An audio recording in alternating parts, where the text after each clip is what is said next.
will tell us. ubwo afite uko yabiteguye. He has a way he prepared. Amen. Amen. Karibu mukozi w'Imana. Welcome, servant of God.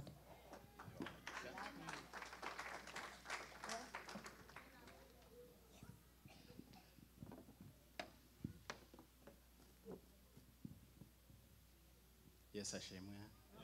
Glory to God, amen. Nongeye kubasuhuza mu izina rya Yesu. Once again, I greet you in the name of Jesus Christ. Amen to that. Mu by'ukuri nari mbakumbuye. In truth, I missed you. Hari haciyeho igihe ntagera hano. It has been a while since the last time I was here. Ariko mu buryo bw'umwuka twabaga turi kumwe. But I know spiritually I was with you guys. Ikintu cyose gikorerwa mu nzu y'Imana ndagikurikira Because everything that occurred in the church was following to be up to date. Inshuro nyinshi abayobozi baransuhuza bakanyereka ko turi kumwe. Many times the leaders, they show greetings and they show me they are with me, and so am I. Ko banzirikana. That they think about me a lot. Kandi nanjye niko bimeze banzirikana aho ndi hose. And I as well. I do the same. I think about you guys a lot. Nkurikirana buri kamwe kose. I follow everything that's happening. Inshuro nyinshi ndetse hari igihe nkurikirana. Many times I usually am following. Hari igihe ngegereye amahirwe yo kuganira n'abantu bamwe barari mu iteraniro. And sometimes I'm lucky enough to talk to people who are in the church. Nkababwira nk'ibintu akambwira ngo ibyo byabaye. And I would say, I would tell them something and they were asking, that happened. Bigaragare ko ubwo mba nakurikiye cyane kubarusha. Basically, I was more focused not here than you were here. Imana ishimwe rero. To that I say glory to God, amen. Nongeye gushima abayobozi bacu. Once again, I thank to the leader of the church. Kubwo kongera n'ubundi kunzirikana uyu munsi bakangirira icyizere. To think about me once again and have faith in me. Bakampa uyu mwanya ngo nze tuganire. And give me this opportunity to come forth and speak to you. Uyu munsi ni umunsi mukuru. Today it's a celebration. Ndetse ntekereza ko ari iminsi mikuru atari umunsi mukuru ari iminsi mikuru ibiri. It's not a celebration but celebrations plurals. Bampaye iminota ntekereza ko ushobora kumbana mike bitewe n'ibintu numva hari nakagombye kuvuga cyangwa gukora. They give me time but I'm pretty sure it's going to be sufficient. Ariko ndabyumva kubera nyine iyo gahunda ihari. I can feel the other programs that the program is there, the plan is there. Ariko buriya but sometimes nta mwanya munini ubaho. Sometimes the thing is there is never too much time. Kimwe nuko nta n'umwanya mutoya ubaho. So there's never too much time or little time. Cyo mvuze sinzi mba mucyumvise. I'm not sure if you understand my point of view when I say that. n'icyo gikozemo cyangwa n'icyo gikoresha. Basically it all depends on what you are doing in those time. Reka mwavuze ngo mwifurije abapapa nuko nubise bari kubivanga hari ngo abagabo ariko numva hari ngiye nkurikije uko mbyumva umunsi mukuru w'aba papa. So today is Father's. It did not Father's. Basically, you gotta be father to be Father's Day. Ntabwo nshaka ko nza kwinjira muri ibyo ngibyo nta nubwo nje gukosora hano. I'm not here to correct or make any correction here and there. Ahubwo ikintu ngendereye rero kushaka kubabwira. But the one thing I want to share with you on my point of today. Uyu munsi nubwo tuvuga ngo umunsi w'abapapa. So today, although we said today is Father's Day. Ariko ejo ndi mu nzira nza. Yesterday when I was coming. Ndi gutekereza ngo kubambwiye kuvuga nyine kuganira kuri uyu munsi. Because I was thinking they told me to preach today. Numva nyine kuba papa. And I thought about the fathers. N'uyu munsi nkomeza kubitekerezaho. And I thought about today, the anniversary of the church too. Ariko ejo numva ijwi rimbwira ngo. But yesterday a voice told me. Dufite umupapa.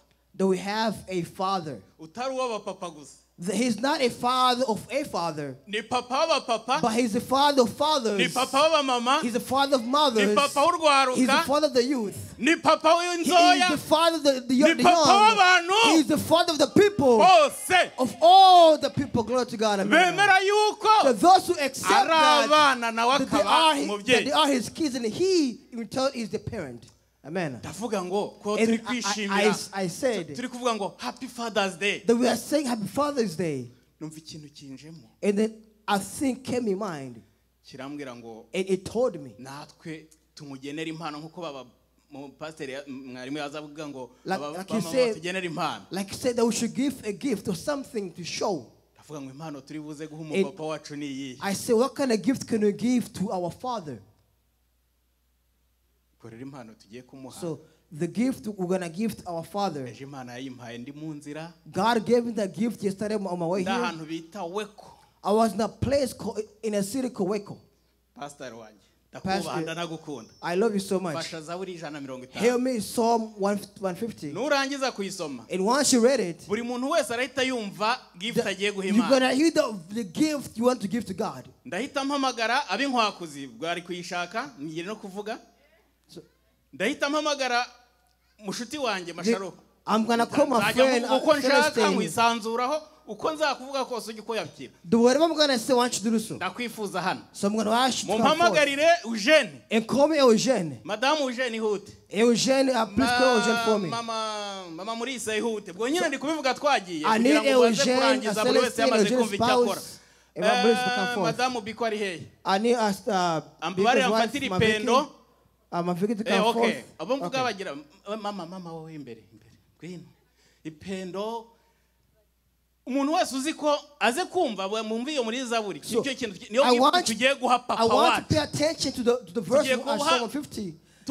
That tumwifuriza nyine papa ibyishimo by'abapapa ubwo basically, sibyo aribo bivuge we ni bari want to wish that is our gift to our happy Father. Father's Day Basically, simbizi ariko happy iminsi yose Father's niyi Day, but the whole world is here. iminsi yose niyi Basically, every day ariko is numvise mbere day. yuko twagira ikindi kintu I cyose want- dukora Before we do anything tugomba else, kubanza kumubwira ngo papa we wacu must tell our natwe Father tukuzaniye that we bring impano to y'uyu you munsi a w'abapapa gift of fathers. Amen. pastor Pastor, please.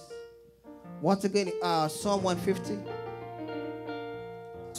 turasoma Zaburi 150 turahera ku murongo wa mbere tugeze kuwa nyuma kuwa Kuwa gatandatu buri muntu wese ahita wumva ahubwo Once nabo again- ntavuze bahite bafatira ku murongo wa gatandatu Once again, is Psalm icyo 150, bavuze verse ku murongo wa 1 to 6. gatandatu buri wese akibwiriza So, verse 6, I want you to think about what it says, what it means to you. twagiye turasoma mu izina rya Yesu Kristo haratangura havuga ngo haleluya mushimire Imana ahera hayo mushimire muyishimire no mwitazanure ry'ubushobozi bwayo muyishimire iby'inkomezi yakoze muyishimire nk'uko bibereye ubukuru bwayo buhambaye haleluya umurongo wa 3 muyishimire ijwi ry'inzamba muyishimishe muyishimishe ijwi ry'inzamba muyishimishe ikembe n'inanga kuri 4 haravuga ngo muyishimishe agashako k'ingoma n'imbyino muyishimishe ibifise imirya n'imyironge kuri 5 haravuga ngo muyishimishe kuvuza cyane ibyitwa matowazi muyishimishe kuvuza matowazi mu ijwi rirengera kuri 6 haravuga ngo igihumeka cyose nigishime uhoraho haleluya amen amen Amen. kitunzi Kitunzi. ndagushaka imbere singushaka I want you in the front, please. Don't be there, but I want you in the front as well. mwarimu namuhamagaye sinzi impamvu akicaye Our core rwose evangelist, I don't know why he's still tugiye sitting. guha papa ishimwe We're going to give our Father a mama gift. Murisa Mama Murisa. erega mwifata bibiliya nimurambike hasi Put your mbabarire Bible down. mufate ibintu byose hasi The tugiye putting gukorera down. akantu papa wacu We're going to give our Father a mubyeyi gift. wanjye ntabwo wabyumvise ngo bayigire gute To do what? none kukiri aha ngaha Why is do ihute the jya kurikora come bya bindi please? Let's do this. kunanga ibivuga abantu bose bari kunanga mwabyumvise ikintu So you cyose heard kibasha it? kuvuga The verse 6 niyo said mpamvu the air nahamagaye can abamama breathe. ndababona That's ku what the mother. ipendo I can mama see they can Murisa dance. niwe ngiye gusaba nta indirimbo nkubwira ibyo you're not twavuze gonna- byose twabyumvise mfite iminota mike iminota 5 yonyine dukora aka kantu ariko tuvuge So ngo let's gift use this and turayitanze say that papa this- iyi ngiyi gift So twaguteguriye this is the gift to our Father turasimbukana to nawe give. turasimbukana We're gonna nawe jump uje. and dance in your bane as well. tugiye gusimbuka Only n'undi muntu four. wese ariko se reka mbabaze ikintu kimwe Let me ask you one thing. ku murongo wa gatandatu Verse 6 says what? mwese mwicaye ntabwo Verse muhumeka 6 ahubwo says ngo that what? Verse 6 igihumeka says that the any creature that can breathe do what? Praise God. That if you can do it, please come forth. Amen. Amen. We are going to jump and say, God, we are here, and give God a gift.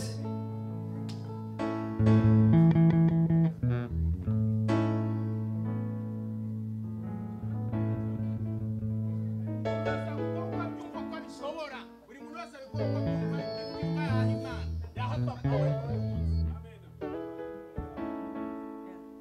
Urimana nyamana Urimana nyamana Urimana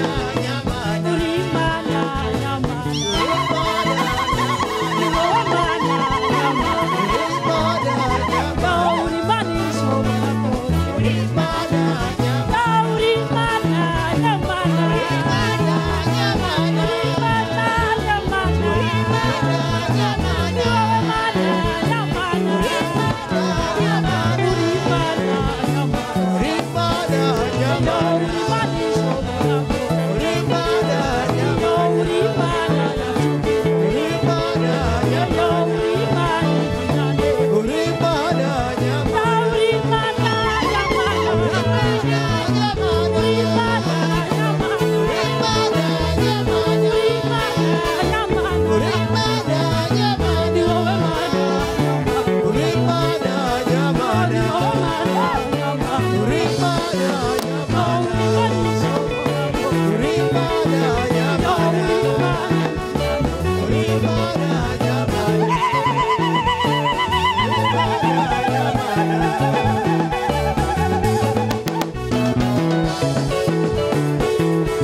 Yesu ashimwe.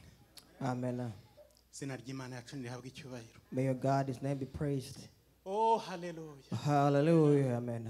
Uri mwiza papa. Amen. Inde wundi uhwanye nawe The none could be greater than you. mu isi ndetse no mu ijuru. Who could be compared heaven and earth? Ni wowe Mana yonyine. It's only you and you, and only your God. Ibyaremwe byose n'ibihumeka The all creation, the breathing, the living, biragushimye mu it igitondo. praise you this morning. Amen. Tuvuze kugira neza kwawe kwinshi. We have seen the goodness of God. Kandi twibutse yuko uri umubyeyi wacu. And remember that you are a good parent. Natwe tukemera ko turi abana bawe. And we accept that we are your children. Kandi umwuka agahamanya natwe avuga ngo And kandi the koko niko turi. Spirit, it says that's how we are. Mwuka uri muri twebwe ahamanya natwe The ko Holy turi abana Spirit bawe. gives the testify that we are your children. Ntabwo duterwa isoni no kwitwa abana bawe. That we are not embarrassed to be called your children. Turi proud, turishimye, turabyirata But we are yuko proud if we uri brag papa about it. wacu. You are our Father, Mutware w'abatware. the Father of fathers, Mwami w'abami. the King of kings. Imana itagira icyisumba. Our God, none is greater than him. Itegeka bigakomera. The one who commands and is possible. Ivuga bikaba. The one who speaks and it comes to Wakora be. bigakoreka. The one that works and it can be seen. Twakugereranya nande. Who can be compared to you? Reka presence yawe iba ahantu. Let your presence be here. Mana nk'uko tubyumva ko The uri kumwe God- natwe. As you feel you are with us, Reka ukore kuri buri mutima that wose. touch each heart here.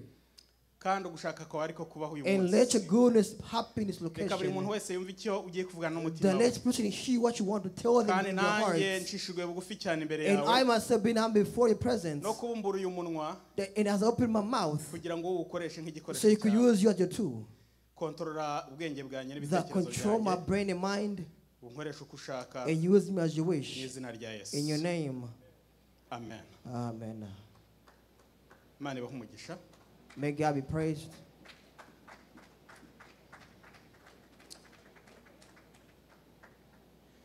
Ndumva nishimye cyane mu mutima wanjye I feel joy in my heart kuko ntekereje papa wacu mwiza. because I'm thinking about our Father on earth. Nkunda aba bagabo bose nahamagaye. All these men that these fathers that I called earlier, I love them. Bamfasha guhimbaza Imana nkaryoherwa. They help me praising God and I feel joy in my heart. N'aba bamama nuko. And this mother is the same way. niba tutishimiye mu nzu y'Uwiteka If we're not happy in God's house, tuzishimira he handi harutiye where can we find joy than here? mu isi huzuyemo imibabaro n'imiruho Because in earth there's always struggling and pain and sufferings. ariko mu nzu y'Imana niho turuhukira. But in God's house we find resting and relaxation. Muririmbyi yaravuze ngo ntereye umusozi ndaruha I sing a saying that I pushed the mountain and I got ubambwiye tired. ko uzaza ndaruhuka. That when I heard you're coming and I found resting. Imbere y'Imana niho tujya tubonera kuruhuka. Because before God we find resting. Amen. Yesu yaravuze ngo yemwe abarushye n'abaremerewe Just God said, those who are tired and burdened, nimuze munsange ndabaruhura. that come to me and I'll take the burden off your back. Munyikoreze amaganya yanyu yose That carry me your suffering and strugglings, kuko nita kuri mwe. because I care about you. Se wizera ko Imana ikwitaho? Do you think do you believe that God cares about Ese uzi you? ko ifite ububasha n'ubushobozi bwo kwikorera ibyo byose Do you think bikugoye? God had the power and the means to do all this? Ndumva afite ibintu byinshi mu mutima no mu I have mutwe. so much in my heart to share. Pastor Imana imuhe umugisha. May God bless our pastor. Ampaye umwanya aravuze ngo ngiye When- kubaganiriza ngo ku bagabo He gave him time cyase and ku he said, bapapa I should talk to the fathers. ariko ngiye kubabwira But I meant to tell you, bisa naho bitandukanye ariko nanone birimo. what I'm going to say might be different than what you thought about, but it's going to be the same Ndashimye thing. Imana cyane kuko yabanje kubivuga. I will thank God because God has already said it. Ubwo yarahamagaye komite y'abagabo ari hano Because He called the father communities. ngira ngo buriya yarega yamaze kuvuga ibintu byinshi yabirangije. And I know He has said so much and it's done. Ariko ikintu ngendereye kuvuga uyu munsi But the one thing I want to say today, cy'Imana yashyize ku mutima wanjye what God has put in my heart and my soul, ni ijambo rivuga ngo kumvira. is a word that says to obey. Kumvira. To obey. Twavuze byinshi cyane ariko reka twinjire dufite Bibiliya zacu I dusome. have said so much. Now let's go ahead and open our Bibles. Turasoma mu gitabo cy'itanguriro cyangwa se cy'itangiriro. We're going to read the book of Genesis. Turahera ku gice cya mbere Genesis chapter 1. tuyisome umurongo wa 26 tugere ku 31 Genesis chapter 1 verse 26. ya 31. Itangiriro igice cya mbere cy'itangiriro Once again, the book of Genesis chapter 21. umurongo wa 26 kugera 31. Verse 26 until 31. Once again, Genesis chapter 1 verse 26 until 31. Mumbabarire hano hari amagambo menshi atajya havugirwa. Forgive me, as there are many words that are not spoken here. Iyo wagiriwe n'ubuntu ukaba warabashije kubona inyigisho zimwe na zimwe zigenga abantu bahagarara imbere y'abandi. When you are blessed by God, you can stand before the people and speak to Hari them. ibintu babuza hari n'ibindi bintu bategeka. There are things they can deny and things they can command. Ariko hari igihe umwuka aza But sometimes the spirit can come down akarenza agasibanganya ibyo ngibyo twigishijwe n'abantu and it can destroy what we learn from people. akaba nkaho tubyirengagije kandi tutanabyirengagije atari uko tutabizi. And it becomes as if we have forgotten, although we didn't forget. Kandi tukabikora atari uko tugambiriye gusebya cyangwa gukomeretsa. And we do it, we're not trying to harm ourselves. Ahubwo dukurikije ijambo ry'Imana ritubwira ngo muhane muteshe But munahugure. rather we find the word of God that says, punish, cure, and heal. Ndagira ngo nsabe mpereye ku badiyakoni. I'm going to ask from the deacons. Ndasaba ntabwo ndi gutegeka ko sinyobora hano. I'm not commanding, but rather I am requesting. Ariko Asking. umuntu wese uzi ko ari umukristo abakwiriye kugira Bibiliya. But if you know you're a Christian, you should have a Bible in your hand. Twavuga ngo dusome So when we say let's read, tukarambura twese tugasomera. We can Ubwo all read n'iryo together. nabanje gusegurira narirangije ubwo abumva bumvise ibyo so navuze. if you're following, you get my point. Reka rero dusome ijambo ry'Imana. That being said, let's go and read the word of God. Twavuze ko tugiye gusoma mu gitabo cy'itangiriro. I will say we're going to read the book of Genesis, Igice cya mbere chapter 1. umurongo wa 26 kugera 31. Verse Umuntu hari 26 wahageze and 31. gusa yadusomera. Let's go and read. Pastor ni akuzi mfasha. Yeah. Tanguriro gice cya mbere ku murongo wa 26 haravuga ngo Imana iravuga iti tureme umuntu agire ishusho yacu ase natwe batware amafi yo mu nyanja n'inyoni n'ibisiga byo mu kirere n'amatungo n'isi yose n'igikururuka hasi cyose. Ibiri n'indwi Imana irema umuntu ngo agire ishusho yayo afite ishusho y'Imana niko yamuremye umugabo n'umugore niko yabaremye. Ibiri n'umunani haravuga ngo Imana ibaha umugisha, Imana irababwira iti mwororoke mugwire mwuzure isi mwimenyereze ibiyirimo mutware amafi yo mu nyanja n'inyoni n'ibisiga byo mu kirere n'ibintu byose bifite ubugingo byigenza hasi byigenza ku isi. Kandi Imana irababwira iti dore mbahaye ibimera byose byera imbuto biri munsi yose n'igiti cyose gifite imbuto zirimo utubuto twaco bizabe ibyo kurya byanyu. Kuri 30 haravuga ngo kandi inyamaswa yose yo mu isi n'inyoni n'ibisiga byo mu kirere n'ikintu cyose gikururuka ku isi gifite ubugingo mbihaye ibimera bibisi byose ngo bibe ibyo kurya byabyo. Biba bityo. Kuri 31 haravuga ngo Imana irema ibyo yaremye Imana ireba ibyo yaremye byose nuko byari byiza cyane. Buragoroba buraca uwo n'umunsi wa gatandatu. Amen. Amen. Imana iguhumugisha mwinshi.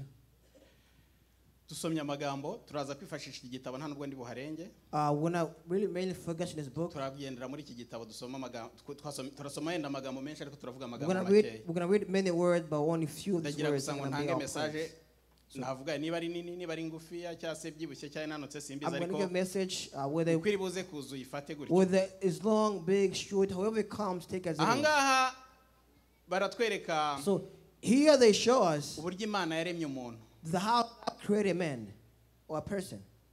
Turebye uburyo Imana yamuremye tubona n'uburyo ki yamuremye ndetse no mu ishusho. We saw how God created man and man out of his own image. Ariko muri aya magambo hari ahantu utangira wumva ngo irema umuntu ariko yagera hepfo ikavuga ngo ikabashyira mu bwinshi. Yavuze umwe bavuga ngo bareme ariko bageze hepfo aravuga ngo bagira cyangwa baba benshi. At the beginning he said he created a man and then later on he said he created multitude. So if you keep reading the verses, dusanga ngo umugabo n'umugore niko you see that man and wife bafite ishusho y'Imana. That God created man and female out of his own image. Imaze kubarema gutyo, when he created them that way, ngo ntiyabona ko bihagije. God saw there was not enough. Ibona ko atari byiza gusa kwimurema ngo imureke gutyo gusa. He so created him only, it's not enough. Irangije, and at the end, igira ibindi bintu iteganya.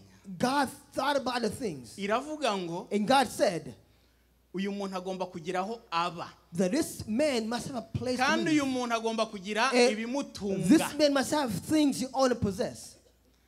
Hallelujah. Amen. Angana nimita numva nkavuga ngo Mana. He want to think about, I say, God. Ubundi kwiganyira no kwiki mugane wa muri The one I'm complaining, why am I complaining? The complaint is for nothing is zero. Burya warandemye. The God, did you create me? Wabitekerejeho. Don't you thought about it? Ndetse ugerekaho no ku bwiza bwawe. And you created me out of your own image. Urangije ungenera n'ahantu ho kuba. And at the end, you found me a place to live. Urangije ungenera n'ibintu. And at the end, you gave me things. Ndavuga ngo Mana uri mwiza. And I say, God, you are good. Amen.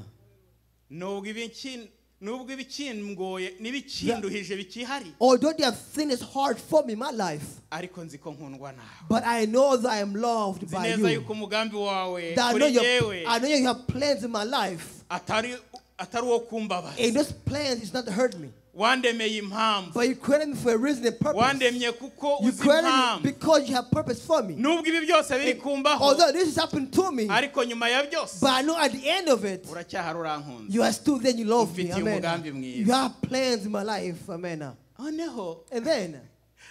Aramanuka. And they continue in the same chapter. Ageze hepfo. And at the lower in the verses. Atanga amategeko. And God gave commands, rules. Hallelujah. Amen. No, ntago yatanga ahubwo ububasha ntabwo ari amategeko. He gave the authority, the will. He gave the will. The one who created everything he created. And then he gave the authority to the man. So that he can rule over, to command, to lead. The authority God have given the man. the men and women, because God created them out of His own image. In other words, that God created a person to become His ambassador, representative for God, represent God on earth in what God had created. And God gave him the authority. Our evangelist was here earlier, and he was given the leadership of the church. And at the end he said one message. And he said, but we have somebody who's above all of us. But is it the person who leads you? Is it the one who's more knowledgeable than the people? Or is it more knowledgeable in other ways? Do you think about it? No, it's not. But it's because that's how God wanted to be. And God, so He was enough at in that moment. And God said, to all of you, that listen what He says. Moses is what God made him to be. You think God looked at the kingdom and God, all the elder who left to know about God and have knowledge. You think they are more better than God? No, it wasn't. Because God chose him in person. And God said, it is you I want to lead. And before he was obedient, you know what happened to Moses?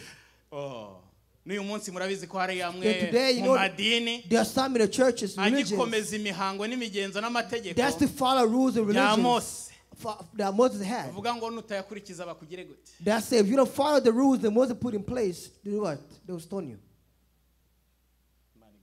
Amen. That they will stone you because you're now obedient to the Lord. That is what God said. So we are on a message that says to obey. Because I have a little time. If you know me, I love giving riddles and symbolism. Today I want to do that.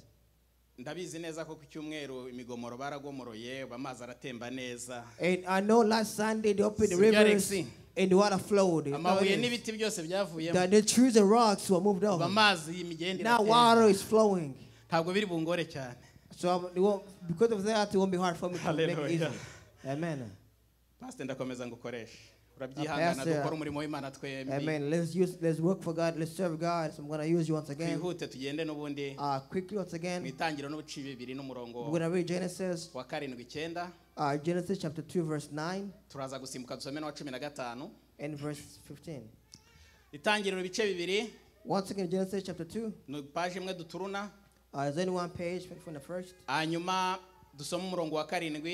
going to read verse 7 until 9. And then verse 15. God bless you.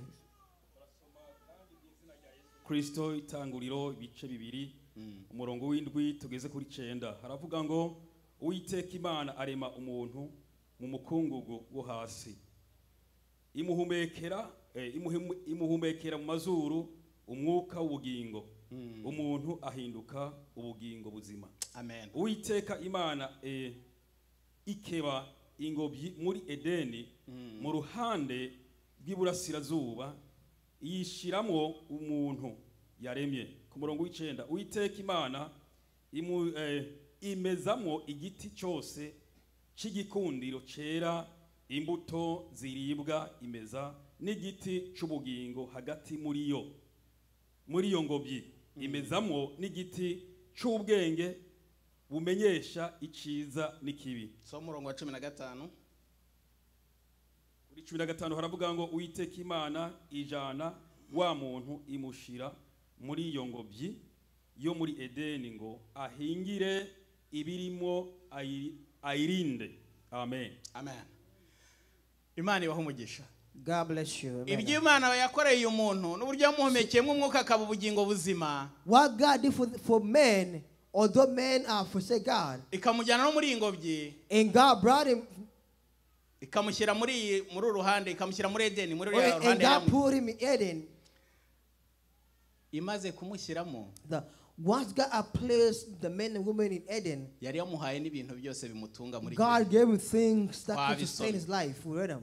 ariko irangije imuha amategeko. But at the end, God gave him laws, rules to follow. Murumva yamuhaje imuha ubutwari. Igice First, cya mbere twasanze yaramuhaye iki ubutwari.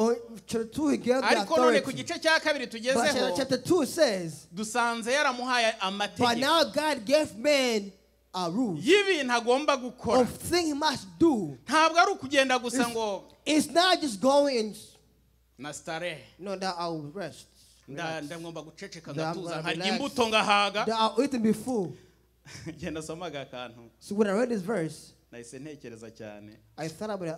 I thought about it a lot.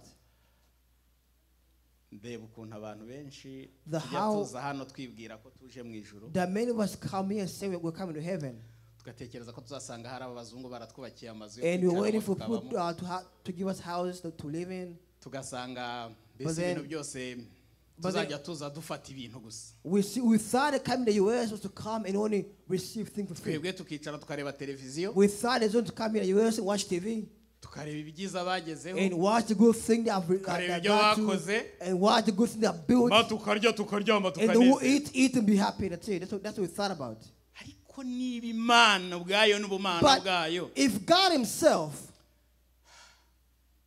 yarabwiye Adamu na Eve, because God told Adam and Eve, irababwira ngo dore And God ibyo told them, mbageneye pariseri yanyu ni that Lord, iyi, your garden is this. umwanya mbageneye ni Your uyu, land is this. Your garden is this. mbashyiriyemo n'ibibatunga. And I'm giving you things that could sustain you in your life to live on. Ayo tuje ndavuga yenda baje mu buryo butandukanye, twaje twese dutandukanye, That work came different ways ariko into the US. abaje ari nk'impunzi reka ari But those who came as immigrants is the one I will talk about the most. mwasangaga inzu ihari When you uko come as bayishatse, immigrants, you come harimo here. n'udukoresho There'll tw'ibanze, be a house for you to harimo live on. n'ibiryo, There'll be food in the house, in the bakakwishyura na apartment. ya mezi runaka And they'll pay for bakwishyuriye, your apartment for about 3 to 4 months, depending on the agreements. ariko warangiza ugatangira ukaburana ngo But hari at the ibintu end, bimpagije. At the end, you start to complain Nzi and ko hari n'abantu argue. bagiye baba batonga n'abakesoka ngo babaririye amafaranga. Some argue with the Kesoka that they consume Nibaza the ayo money. mafaranga bakuriye ni papa think wari about- wayashyize kuri konti nawe wari warohereje bariye. Did they eat your money? Was it your money? They ate.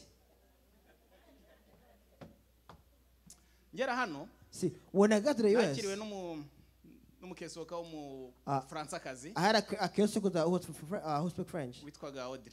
Her name was Audrey. Twaragajyaga tuganira, We speak a lot. aranyitegereza, And ntabwo nje hano ngo ngire she nirate looked ko and she nagira observed amabwire me. ikintu kimwe. Arambwira And she told me, Monsieur Jean Felix ngo utandukanye n'abandi bantu benshi she nakiriye. said, Felix, you are different than others I Ngo have, kubera ko ngo have mbona received.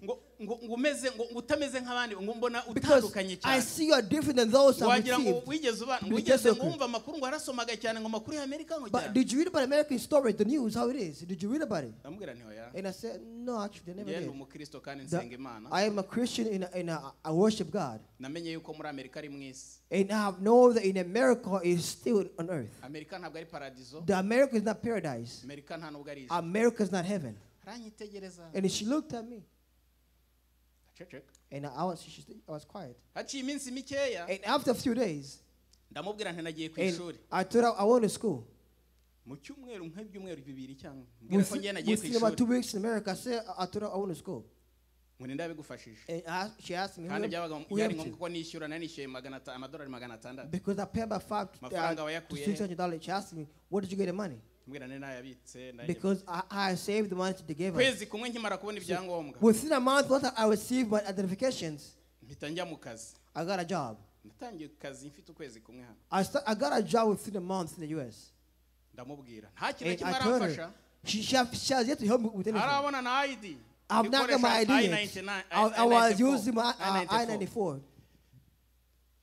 Icyo gihe namaze kugura n'imodoka. At that time, I bought a car I'm too. so sorry ntabwo ndi hano kugira ngo mbira. I forgive. I'm not bragging to you. No, I'm not doing that. Forgive me for that. Arangije. But at the end, Ibyo bintu byose arabireba. she looked at everything I've done or received. Ahita ambwira ngo And then she told me, ngo twateranye ngo inama ngo dusanga ngo uri umwe mu bantu ngo bagomba kuzajya muri newspaper yacu. she told me that we thought about it. We Urabinyemerera saw ngo that nzaza you. nkagusura. She said you must. Your story must be on the ngafata newspaper. amafoto ngo y'imodoka n'umuryango ngo She said I will take your picture, your family, your card, and all your bars you can put it on the newspaper. I am not here to teach about that, no. But within a month, they put me on the newspaper of what I've done. It's brought me a copy and have in my house. So it is a lot. Again, I have not to talk about that. I'm giving this testimony so you can know about it. That to not be lazy. That we forgot what God has given us. And God gave us the authority. And gave us the authority to rule. And to command. That to control everything in the place. What God said for us to do, they were waiting for God to come and do it instead of us doing it. No, it's not that. On that verse it said, the God told men that I'm giving this section in the land. But you will not sit down as it is. But you will work. He said you work. That you work with the garden. And at the end, that so you have cattle around I've given you. They'll come and eat what I've given you. You must be ruler and protect it. Hallelujah. Amen. So God told men that feed it and protect it. The pastor said a man is a protector. I mean, evangelist says so, but you also say the same thing. And he gave many examples of how man is a protector. The men nowadays, I say I won't talk about it, but nonetheless. But let me talk about it nonetheless. See, men or fathers around the whole world. In general, that let's say men. That now that they're fighting wars. They're fighting wars, big wars. They're fighting wars because the authority God gave them. The authority took it and made it nothing. The authority God gave to men. The authority God gave to men. Others came and said no. The why? They also told Moses the same thing. Do you think it is only you who can talk to God? Who are you?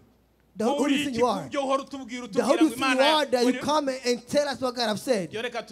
But we won't say about that, you know what it is. It didn't start a long time ago to fight the person God brought up so they can put him down. If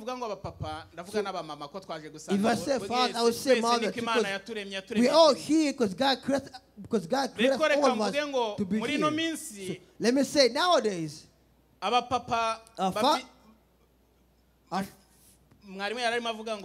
say fathers, that you give commands without looking over them. That otherwise there'll be noise. And I found on the same message that God gave us the power to protect. But if we are lazy and forsake our duties, it will be it will end. And God will ask us. Remember, when God came to Eden looking at how he is, God never called Eve. But who did God call? God said, Adam, where are you? Remember, that Cain and Abel. Cain was the oldest. But God came and asked him, where is your brother? And he did what? But it was weak. They said, no, I am not his protector. When God got to Adam, and God asked him, God said, he said, no. See, the creation he gave me, the one he gave me, he started giving excuse and reasons. You see, how many times do you give excuse and reasons? They're trying to overlook, try to avoid our responsibility and duties. Ikugenda mbikwepa nanga no kubyinjiramo cyane kuko I avoid this many times because uryo Imana ejo yanganirije cyane. God spoke to me yesterday. Abimana mukumva ikintu Imana iri kuvugana namwe. See, for God, hear what God is telling you Kuba here. ndaha hantu uyu munsi. Because when I'm here today, nakomeje ngo aba bantu bose nanze kubivugaho uyu munsi bitewe I n'iminota. didn't want to say it today because aba papa bose bafite amagambo meza yawe. because Father have many words they can share. Ariko uzi ikintu Imana ejo bundi yamvanye But you know- ahantu mayiri ibihumbi 2,100. See, God brought me from 2,000 mileage away from here. Inzanye hano. And God brought me here. Nsanze imigeri. And God, our family there kicking me. Ndayibwira ngo hoya. And I said, God, no, I cannot go. Bigeze kwa kabiri ndahamagara. And on Tuesday I called. Ibi ntabwo byari ngombwa ko mbivuga ariko ndabivuge. That was not, I was not going to say, but let me say it. Let me not say it. Tomorrow I'll say it too, but let me say it now. Ndahamagara. And I called. Ndabwira nti ahantu ndi. And I told him where I Ndi am. kure. I am too far Kandi away. ndabona bitari bunkundire ko kuwa gatanu cyangwa se ku I see that- nzaba ndi mu rugo. Then on Friday or Saturday I might not be home. Mwareba niba bishoboka ko mwansimbuza. That's it. Maybe you can find somebody to place me. Nimuboze naganiriye nawe. I called the leader and I spoke to him. Ntiyabyemera. But he didn't accept it. Arambwira ngo And he told me that reka twizere yuko let's believe that bizagera kuwa gatanu ibintu by byatunganye. Friday everything's going to be well. Nzongera ngo uhamagare kuwa gatanu. I'm going to call you on Friday. Hanyuma tujye twakonfaminga And neza. then we can confirm exactly. Tukimara gutandukana. The moment we hang up on the call, Nahuye n'amajwi mpura n'umutima wenda kunturikana. my heart was beating so fast as if it was going to explode. Ngiye kumva numva. And I found that Arambajije. he asked me. Uramwumva wambajije. You know, when I say he asked me, you know who asked me? Arambaza. My heart asked me. He asked me. Yaranje arambaza ngo He asked me. ari hano muri Montana reka mpavugene ndi I Montana. was in Montana at that time. Kuri boda ya Canada. I was in Nandi Montana, kuri- Canada. Mayiro 16 na Canada. I was about 30 miles from Canada. Arambwira ngo ari hano Montana na And he asked Texas me that from Montana, Texas. no kuva muri Afurika kugera muri Amerika. And he asked for Montana to Texas and Kure- Montana kure ni hehe? to America and Africa, which is far. Ndasubiza nicaye mu modoka. And I was in my car. I was sitting in my car. Ndasubiza ngo And I replied back. ni muri Afurika. And it's Africa to US is farther than Montana to Texas. Ngo okay. It is okay. None se ari mu ijuru So then, if heaven, no mu isi heaven and earth, kure ni hehe? which is far, Ndaceceka. and I was quiet. Sinasubije. I didn't answer. Ndabanza njya nyine kubura nabi And byacu tuzi I ngo start, ijuru I riba start hehe. arguing, Ko saying rimwe here na and rimwe there, twumva ko rinari excuses. hano ni And say I'm here and nyine njya muri there. ibyo bintu byacu Basically, I was ntashaka complaining, kwinjiramo. making excuses and reasons. Ndambwira ngo And no I told him no. ndakubaza ari mu ijuru I ask you, ari no mu heaven, isi heaven and earth. kure ni hehe cyabingana gutari urugendo How far is heaven? How far is from earth to ndavuga heaven? ngo ndatekereza ko rwaba rurerure And cyane I said, I Kuko was nta thinking about it, I n'umuntu think nzi it's too far. uragerayo. Because I've heard a person going to heaven. ndambwira ngo Yesu yavuye yaraza And they just crossed it, went aje from heaven, gushaka came wowe down, ntabwo yigeze ambwira undi looking muntu. for you. He didn't tell me that. yaje namwohereje avayo But I sent him down aje gushaka wowe looking for you. none ngenda kubwira kugenda I tell you to go, ukambwira ko ariho kure and you say it's too far. sinzi n'iryo jambo ryumva we I don't know if you can hear the comparison of this. urahwera mwari urabizi You know how it is, evangelist. urabizi You know how it is.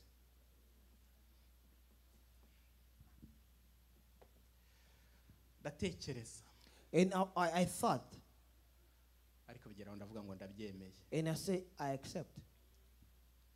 bigeze kuwa gatanu And by navuye Montana I left Montana. ndaza njya Denver I came to Denver. Yona And Jonah, iramwoherereza ngo ajye hahandi God sent to go over there, igira atarushye but he went over there. njya Denver So I went to Denver. ndaceceka And I was quiet. kuwa gatanu And on Friday, ngiye kumva numva umuyobozi aragarutse numva the leader telefone called me irarize. once again. I heard his phone call. He calling me. arambaza And he asked him again. ngo bimeze gute That he asked me, how is it now? ahise numva ururimi ruremereye And I felt my thumb was heavy. uraremera numva hatsemo umuntu hari uburyo ngeye Imana imbwira ivugana nanjye ndikambivuge. Let me say now, let me say clearly. Numva Imana ishaka kuvugana nanjye niki? That if God talk to me how, I feel my tongue is burning. Ururimi rukaremera. That my tongue was heavy. Amaso zagakoroka. And the tears was coming down my eyes. Naramubwiye nti. And I replied and said, "Hacyahindutse ariko and I said, nothing of change will come." Ariko numvaga nshaka ko ambwira ngo but I want him to tell me nta kibazo that we change it, it's okay. Komeza gahunda zawe. That do your own things. Ariko nkomeza kwinginga Imana ibwira ngo but I keep continuing begging God, asking God that I'm not strong, I'm not powerful. Mbwira ngo jyana icyo naguhaye kujyana. But God said, take what I've told you to take. Narangije.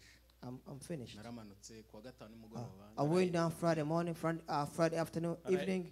Niba uri kundeba urabona ko naniwe ku maso. If you're looking at my eyes, you can see I'm drowsiness. Kubera ko navuze ngo kumvira ndi gukora but because I said to obey, I must obey too. So I'm giving a testimony. I feel my heart, I shouldn't say it. But 2,000 mileage, that 2,000 mileage for me to come here and be standing before you. So hear what God commend you to do. Let's conclude.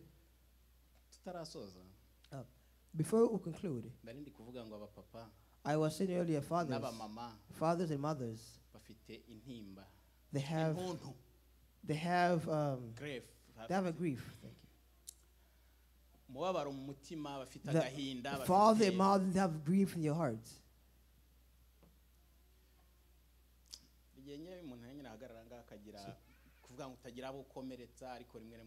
So sometimes you can stay in here, but you can't hurt anybody. So those who give birth, they are in pain and suffering. And those who have yet to give birth, they are in pain and suffering too. Or they are in grief. Basically, they are in the same position. In one way, those who give birth, they are overjoyed. And sometimes they are not overjoyed. They're not happy. They're in grief. I'm not going to take long in this. See, God is hurt. Our Father, the Father, our Father, who is hurting him? God has been hurt by his kids. On the way here,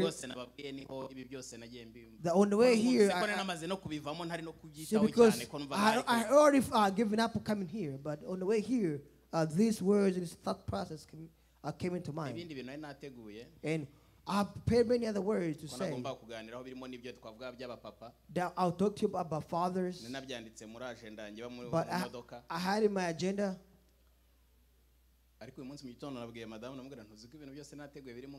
But in the morning, I told my wife, you know, everything that I prepared to speak about, I left my truck.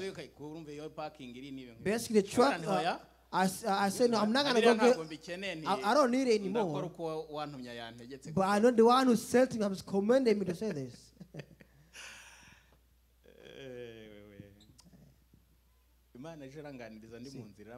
God spoke to me yesterday and God told me that. See, God told me many things. For sure, because of short time, I'm not going to say it. But yesterday, I promise you, I had a good time. I laughed, I cried, I was joyed, I was happy.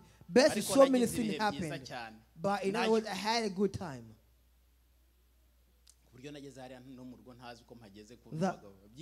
When I got home, I had no idea how I got home. Well. But God gave me so many examples. Many of you here are evangelists, some are evangelists in different ways.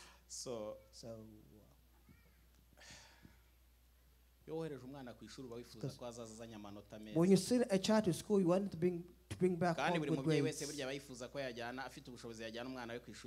Each parent wanted kids to go to good school if they could. If they had the means and ways to want their kids to go to good school. But the one thing that hurt a parent is to see their children coming home with bad grades. And they had everything, but they brought home bad grades. Can you hear me? Papa Remy, wiriwe. Remy, good afternoon. Hanyuma irangije. And at the end,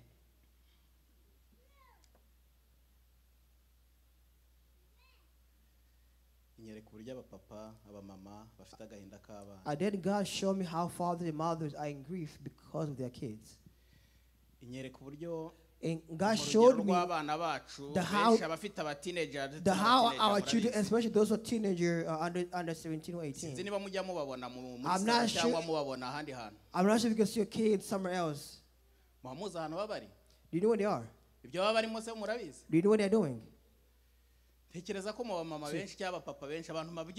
I know many fathers and mothers I spoke to in the past. And those I've seen, when you get home, you will think there's no kids.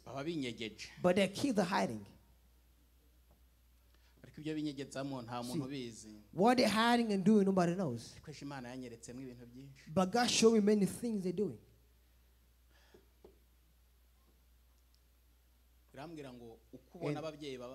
God said, the way you see the parents are in grief, they are in grief because they cannot see their kids although they have them.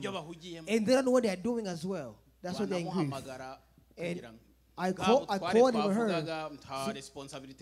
The authority, the father responsibility. A father, long time ago, father was feared. When a father spoke in the home, when a father could speak in the home, the mom would say, the mom would say that, what you're doing, I'm going to call dad, and he will see. Does it work now? Does it work anymore? Does it work anymore?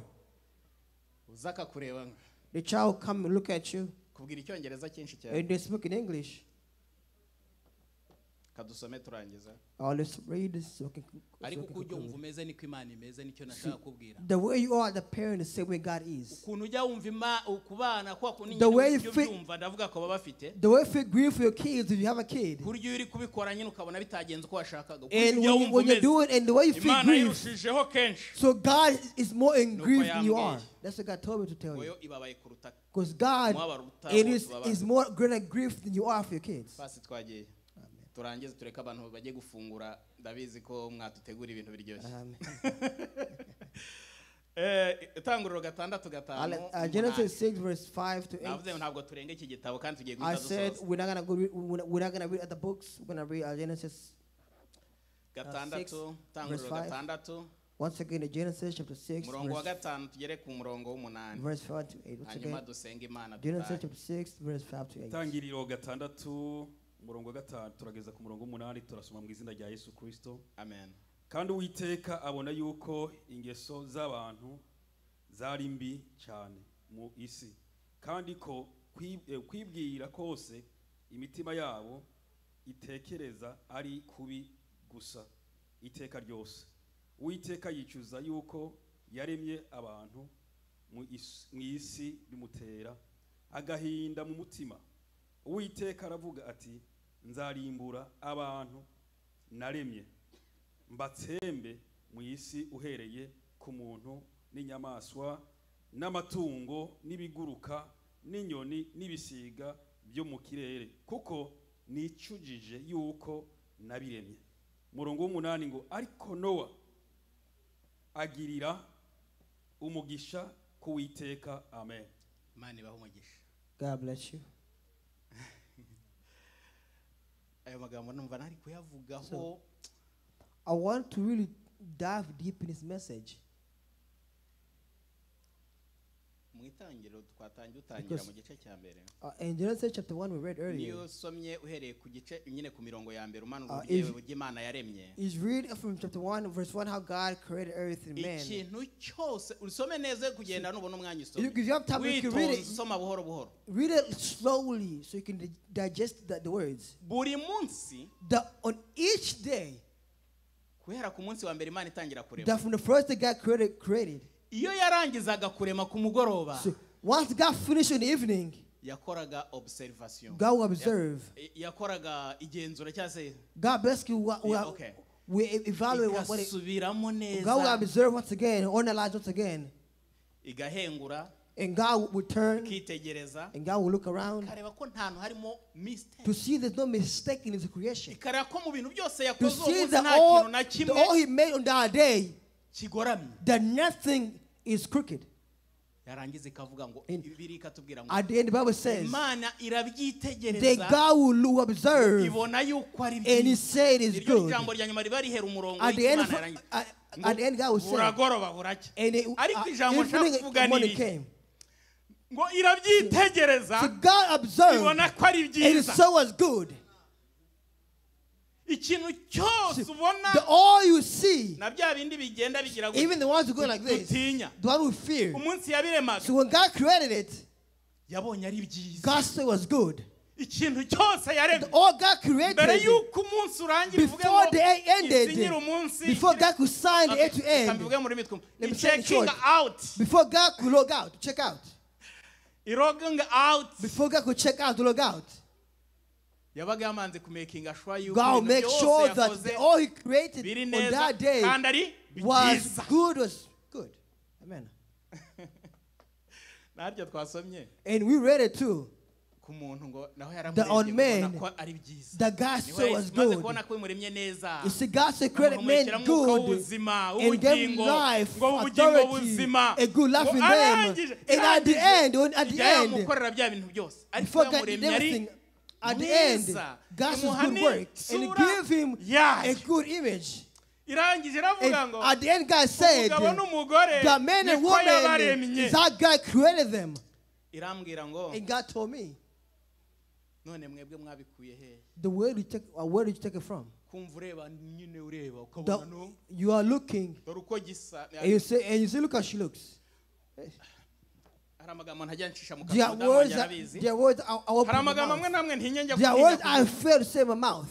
hari ibyo nyamubwira mbwira nti umunwa wanjye ntabwo ushobora Sometimes kubicamo ibyo bintu my mouth byabigiramo itself won't say them. ariko reka nkubwire But I'm telling you this. yaremye umugufiya God created a short yaramurebye man. ibona ni mwiza God saw us good. iremye umuremure When He created a tall one, ibona ni God mwiza saw us good. iremye umunini God created a big ibona one, ni He saw us mwiza good. iremye God created- unanutse God created a skinny ibona one, ni He saw mwiza us good. iremye abazungu When God created a white ibona one, ni He saw us beza good. ibona When God abanyabura created the black, ibona He ni saw us beza good. iremye And God created abanyaziya all the ibona ni nations beza to do good. haleluya Amen.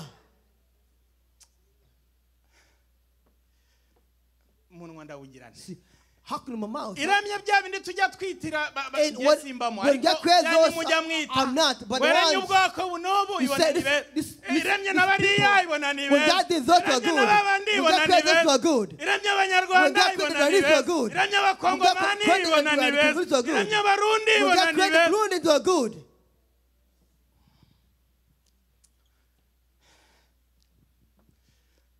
wowe urinde The question is, who are you? ushobora kuvuga ko ikintu imana yaremye Who are you igitabo to ari cyiza wari cyo Who are you to say the what God made is not good? ejo Yesterday, yambaye urugero God gave me an example. Imana ishimwe Amen. urakoze papa I thank you. dore ni ibiyanyeretse ibi You see, God showed me this. neza nyine mbona ntabwo ari iri ariko It's not- yanyeretse it's- buke murayibona But God gave me a bouquet like this, like flowers. irayinzanira And God brought me these flowers. yabanje inzanira kamwe ntabwo God, nshaka kwangiza ibintu He by'abandi. brought me just one rose, like a rose. ifatira iroza And He took a rose irarizana and brought it to me. irambwira ngo si ryiza And God said, is it beautiful? cyane And it says, it's beautiful. hari abantu bazikunda hano murabizi There's some Especially abamama babo. some love roses. Women, you know what it is, you love roses. ugahaye umuntu ntabwo aba ari keza If you give a person a rose, it's not beautiful. aba ari aka k'umweru ni keza Well, there's one one is beautiful. na kariya ni keza That one is beautiful. ariko si byiza yuko twateguye kamwe But it is not good. ese with nzanira iyo one. buke But brought me the ivanzemo bouquet. harimo n'iz'umuhondo They have the hano white. nta muhondo urimo ariko There's muzoe no other nabonaga one, harimo but the other umuhondo ones- harimo amabara menshi The one that brought me atandukanye had many colors. ndayireba And I ndanezerwa looked at mbona ni it, nziza and it says ku it's buryo beautiful. ntibimyerekana The ashatse pen way- kuza ngo nce muri HB aho nari nciye I want to go to HB Ngo- when I ngo pass ngure izo ndabo by nze so I can kuzana. buy this flower like I saw. God showed me the vision. numvise ari nziza cyane ngo I uzihaye saw umuntu ukunda this ntabwo bouquet was beautiful. anezerwa kuruta uko umuha rumwe That's it. You cannot be pleased the same way as Ndavuga other ngo pleased. yego. But I say yes, it's true. kubera icyo anezezwa n'izivangavanga The why I didn't please Kuki atanezezwa n'urumwe gusa? why I did not please with only one rose. rwamunezeza rumwe That one rose ariko are wahaye happy. izivangavanze But when they receive many different colors, waba ari byo byiza they are kuruta overjoyed. They're ecstatic. njye rero bari uburyo umuntu aganira n'Imana ukajya The way God to the person is nahise different. nigenda ndavuga nti ariko When I went, turabyo niba ari twiza And watugura I say, ko you know, maybe I should buy it. It's no munsi beautiful. n'isabukuru yacu imyaka So today 20 is- y'urushako yabaye ntari mu rugo ntwazigura nkazigenda Maybe I should nkazigereza buy it, umudamu bring it home nkamubwira to the nkamushimira wife. and thank Him. Because we are 20 years married. I told myself, and God brought me with that and said, no. The way you see the flowers are beautiful. The same when I look at you, all of you different kinds. I see a beautiful. But when you are together, I see you more beautiful than ever.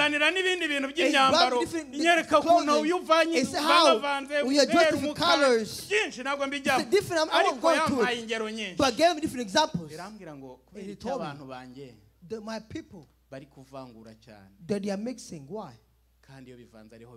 When their mix is good, we are finished. That when God looked, what God created, He saw us what? It was good. We'll do an evaluation. That you will come to evaluation yourself. And I say, I've seen this, I've seen this, whatever God commands you to do, you will do so. When God looked in my heart and saw us what? It was good. When God looked in my behavior, it was what? They were good. When He looked in my work was what? They were good. When God observed my suppression was what? When God observed my head was what? When God observed my head was what? When God observed how I'm disobedient was what? When God observed how? Why you're not answering me back?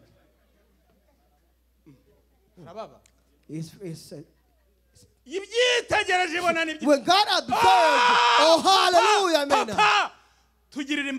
Amen.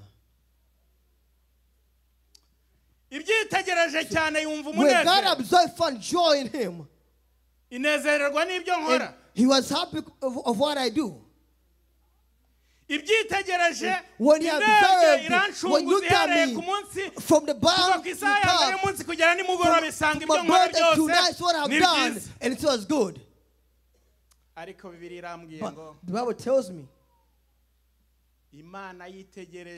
that when God observed, Amen.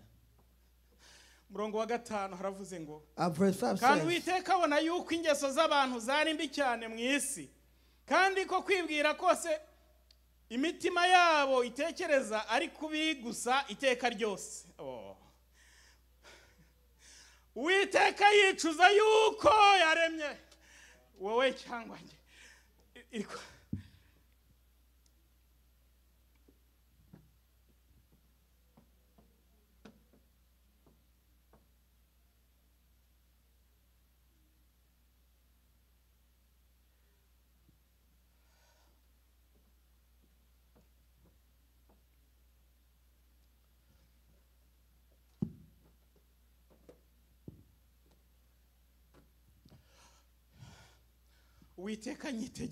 When God looks at me, when God looks at you,